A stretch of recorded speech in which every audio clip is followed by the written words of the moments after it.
ಕಳೆದ 21-22 ದಿನಗಳಿಂದ ಪ್ರಜ್ವಲ್ ರೇವಣ್ಣ ವಿದೇಶದಲ್ಲಿ ತಲೆಮರೆಸಿಕೊಂಡು ಓಡಾಡ್ತಾ ಇದ್ದಾರೆ. ಅತ್ಯಾಚಾರ ಕೇಸು ದಾಖಲಾದ ನಂತರ ಅವರು ಯಾವಾಗ ಬರ್ತಾರೆ ಏನು ಕತೆ ಅನ್ನೋದು ಗೊತ್ತೇ ಇಲ್ಲ ಅನ್ನೋ ಸ್ಥಿತಿ ನಿರ್ಮಾಣ ಆಗಿದೆ. ಈ ಮಧ್ಯೆ ಪ್ರಜ್ವಲ್ ರೇವಣ್ಣ ವಾಪಸ್ ಬರ್ತಾರಾ ಇಲ್ವಾ ಅಂತ ಬೆಟ್ಟಿಂಗ್ ಶುರುವಾಗಿದೆಯಂತೆ ಹಾಸನದಲ್ಲಿ.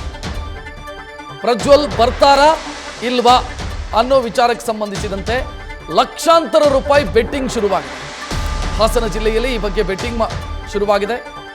ಜನ ಕುರಿ ಕೋಳಿ ಅಡವಿಟ್ಟು ಬೆಟ್ಟಿಂಗ್ ಹಾಕ್ತಾ ಇದ್ದಾರೆ. ಬರ್ತಾರೆ ಅಂತ ಕೆಲವರು, ಬರಲ್ಲ ಅಂತ ಇನ್ನು ಕೆಲವರು. ಪ್ರಜ್ವಲ್ ರೇವಣ್ಣ ಕೇಸು ಒಂದೆಡೆ ರಾಷ್ಟ್ರ ಮಟ್ಟದಲ್ಲಿ ಚರ್ಚೆಗೆ ಕಾರಣ ಆಗಿದ್ರೆ ಹಾಸನದಲ್ಲಿ ಟೈಮ್ ಪಾಸಿಗೂ ಕಾರಣ ಆಗ್ತಾ ಇದೆ. ಬೆಟ್ಟಿಂಗ್ ಮಾಡ್ತಿದ್ದಾರಂತೆ, ಆತ ಬರ್ತಾನೆ ಅಥವಾ ಬರಲ್ಲ ಅನ್ನೋ ರೀತಿಯಲ್ಲಿ ಬೆಟ್ಟಿಂಗ್ ಶುರುವಾಗಿದೆಯಂತೆ. ಜನ ಕುರಿ ಕೋಳಿ ಇದನ್ನೆಲ್ಲ ಅಡ ಇಟ್ಟು ಬೆಟ್ಟಿಂಗ್ ಮಾಡ್ತಾ ಇದ್ದಾರೆ.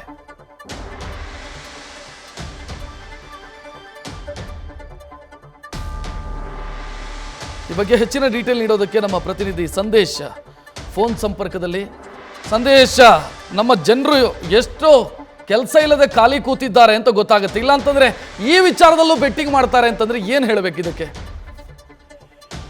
ರಕ್ಷಿತ್, ಖಂಡಿತವಾಗ್ಲು. ಯಾಕಂದ್ರೆ ಇಲ್ಲಿ ನಾವು ಕ್ರಿಕೆಟ್ ಬೆಟ್ಟಿಂಗ್ ಅನ್ನು ನೋಡ್ತಾ ಇದ್ವಿ, ಅಥವಾ ರಾಜಕಾರಣಿಗಳು ಅಥವಾ ಲೋಕಸಭಾ ಚುನಾವಣೆಯ ಫಲಿತಾಂಶದ ಬಗ್ಗೆ ಬೆಟ್ಟಿಂಗ್ ಆಡೋರನ್ನು ನೋಡ್ತಾ ಇದ್ವಿ. ಆದ್ರೆ ಈಗ ಹಾಸನದಲ್ಲಿ ವಿಭಿನ್ನ ರೀತಿಯ ಬೆಟ್ಟಿಂಗ್ ಅನ್ನ ಹಾಸನದ ಜನರು ಆಡ್ತಾ ಇದ್ದಾರೆ ಅಂದ್ರೆ ತಪ್ಪಾಗ್ಲಿಕ್ಕಿಲ್ಲ. ಯಾಕಂದ್ರೆ ಈಗ ಪ್ರಜ್ವಲ್ ರೇವಣ್ಣ ಕುರಿತಂತೆ ಒಂದು ಬೆಟ್ಟಿಂಗ್ ಅನ್ನ ಆಡ್ತಾ ಇದ್ದಾರೆ. ಅದರಲ್ಲೂ ಕೂಡ ಪ್ರಮುಖವಾಗಿ ಪ್ರಜ್ವಲ್ ರೇವಣ್ಣ ಯಾವಾಗ ಬರ್ತಾರೆ, ವಿದೇಶದಿಂದ ವಾಪಸ್ ಯಾವಾಗ ಬರ್ತಾರೆ ಅನ್ನೋದಕ್ಕೆ ಸಂಬಂಧಪಟ್ಟಂತೆ ಬೆಟ್ಟಿಂಗ್ ಕೂಡ ನಡೀತಾ ಇದೆ. ಅದರಲ್ಲೂ ಕೂಡ ಪ್ರಮುಖವಾಗಿ ಫಲಿತಾಂಶ ಮುಗಿದ ಬಳಿಕ ಪ್ರಜ್ವಲ್ ರೇವಣ್ಣ ಬರ್ತಾರಾ, ಅಥವಾ ಅದಕ್ಕೂ ಮುನ್ನ ಬರ್ತಾರಾ, ಅಥವಾ ಪೊಲೀಸರೇ ಅವರನ್ನ ಬಂಧಿಸಿ ಕರೆತರ್ತಾರಾ, ಅಥವಾ ಬರೋದೇ ಇಲ್ವಾ? ಈ ಎಲ್ಲಾ ವಿಚಾರಗಳಿಗೆ ಸಂಬಂಧಪಟ್ಟಂತೆ ಹಾಸನ ಜನರು ಬೆಟ್ಟಿಂಗ್ ಅನ್ನ ಕಟ್ತಾ ಇದ್ದಾರೆ. ಬೆಟ್ಟಿಂಗ್ಗೆ ಪಣವಾಗಿ ಬರೀ ದುಡ್ಡು ಮಾತ್ರ ಅಲ್ಲ, ಹಣ, ಕುರಿ ಕೋಳಿ ಮತ್ತೆ ಕೋಳಿಯನ್ನ ಕೂಡ ಪಣಕ್ಕಿಟ್ಟು ಬೆಟ್ಟಿಂಗ್ ನಡೀತಾ ಇದೆ, ಅಥವಾ ಬೆಟ್ಟಿಂಗ್ ದಂಧೆ ನಡೀತಾ ಇದೆ ಅನ್ನೋ ಮಾಹಿತಿಗಳು ಕೂಡ ಲಭ್ಯವಾಗ್ತಾ ಇದೆ. ಒಟ್ಟಾರೆಯಾಗಿ ಪ್ರಜ್ವಲ್ ರೇವಣ್ಣ ಬೆಟ್ಟಿಂಗ್ ವಿಚಾರದಲ್ಲೂ ಈಗ ಚರ್ಚೆ ಆಗ್ತಿರೋದು ನಿಜಕ್ಕೂ ಕೂಡ ಒಂದ್ ರೀತಿಯಲ್ಲಿ ಆತಂಕಕಾರಿ ಸಂಗತಿ ಅಂತಾನೆ ಹೇಳ್ಬೋದು. ರಕ್ಷಿತ್,